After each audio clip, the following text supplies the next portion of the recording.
Good morning and welcome back to sunny Murrieta, California.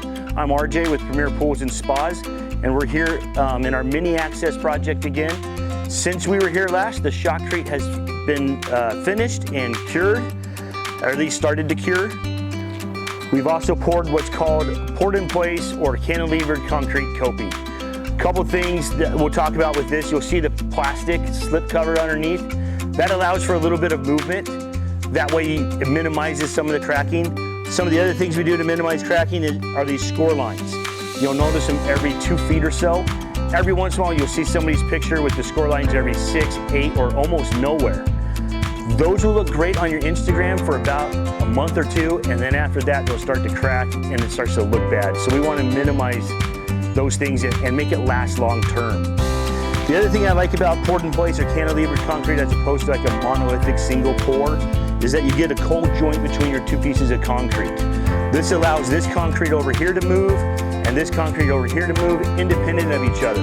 Again, it minimizes cracking and lifting off the face of the concrete, protects you long term. So what else has been done since we've been here last is all the trenches are backfilled and it looks cleaner again. The next stage is going to be adding all the drain pipe for your decking all the way around and down the side yard. This one's a little unique. We found a clog in the drain on the side yard here, so we're gonna have to figure out exactly where that is and repair that. That way everything's functioning in this backyard when it's all finished. Right, so some of the other things that were done on the same day as the coping pour was we poured the footing for this wall and stacked the block. Remember when this project started, there was a little garden wall that came out to here that had to be removed, and we had to remove all this dirt.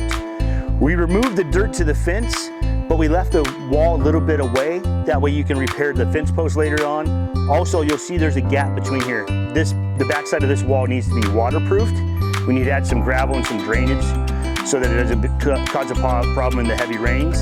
So that's being done. And then we did our scratch coat of stucco here. We're gonna end up putting matching stucco with their existing wall so it all kind of flows and looks like it was done at the same time.